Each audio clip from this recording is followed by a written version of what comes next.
Mr. Mick Gledhill. Whoa! Wow.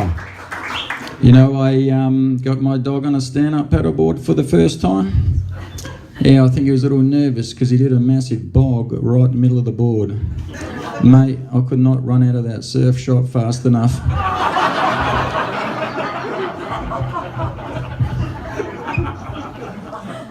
I was eating a massive pie the other day and sat down to eat it. Dog come in and sat right between my legs, let out a massive fart, and it smelled that bad I had to kick him out of the toilet.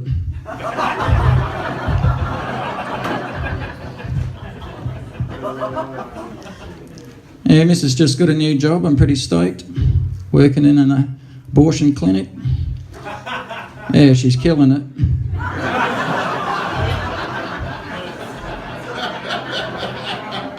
That one's for you, Nugget. I used to serve in the Air Force with Nugget, and I'll talk a bit about that later, but I'm only just new to comedy. One of the first gigs I did was at a brothel.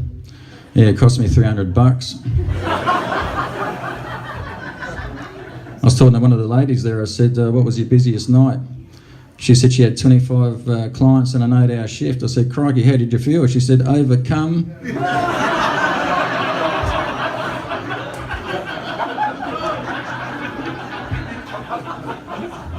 As I was saying, Nugget in the crowd there, myself were in the Air Force for a few years.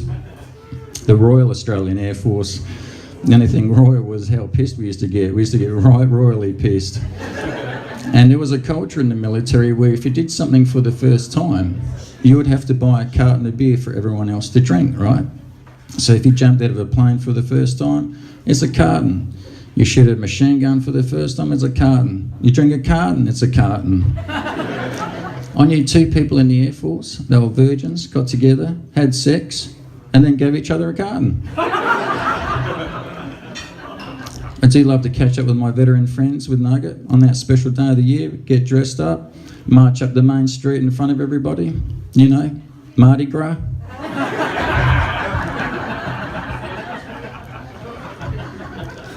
Since I've been out, I've been working for my missus, so she's got a business on the side, right, where you get your mobile phone fixed and your anus bleached at the same time. Yeah, she says every customer leaves with a new ringtone.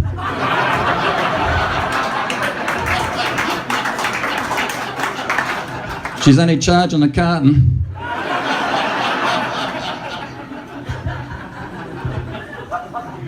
Yeah, she loves a hairy chest. That's why she's got one.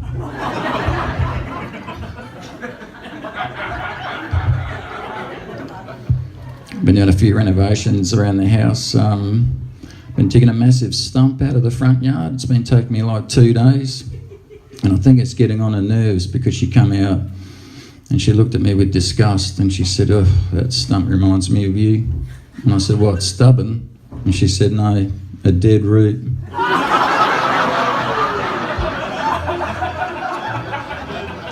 I said, you like koalas? She said, yeah, I love them. I said, awesome, I got chlamydia.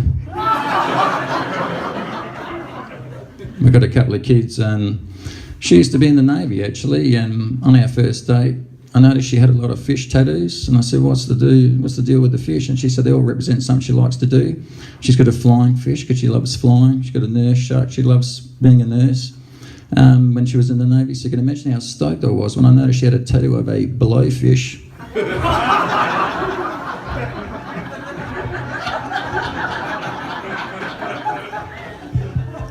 Yeah, we've got a couple of kids. She's named them after her favourite herbs in the garden: rosemary, basil and cannabis. We worry about them being bullied though. Like in the 70s, I was always getting teased by the mean girls. They used to say shit to me, hey Mick, we can tell you're not a virgin. And I'd be like, how's that? And I said, because your face is fucked.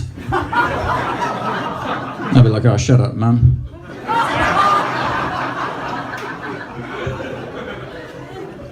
Yeah, they want to get a tattoo, and I said to them, look, don't make the mistake I did. In the 90s, I got a tattoo of ginger spice. That's funny. Anyway, Ginger's changed so much now, people ask me, what the fuck, have you got a tattoo of Donald Trump?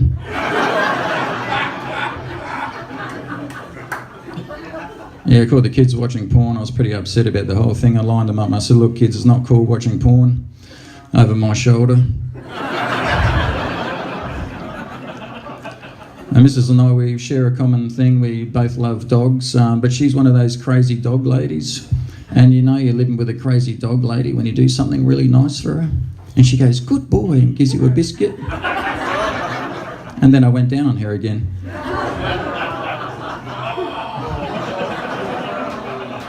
Well, I had to. She pulled my choker chain. She said she'll give another biscuit if I get all of the peanut butter.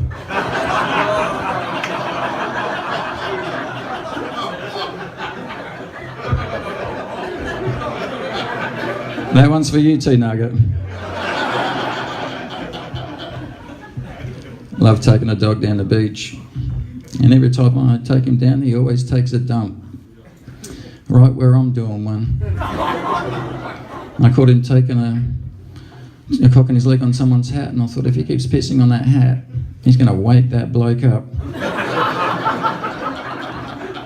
And like most dogs, he's got one of those dirty habits where he's always humping things. I think in France they call it frottage. You know when you rub your genitals against things, mate? I don't know, I only do it on the train. I'm going to share a true story with you, ladies and gentlemen. It happened to me a couple of months ago down the dog park. I took my dog down and got into a fight with another dog.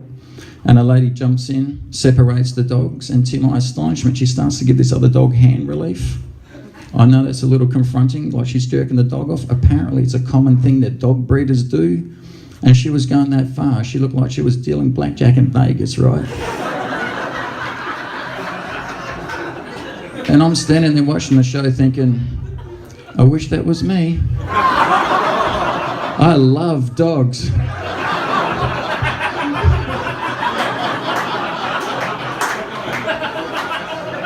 And I went up to her and I said, so does that like settle your dog down? She goes, I don't know, mate, it's not my bloody dog.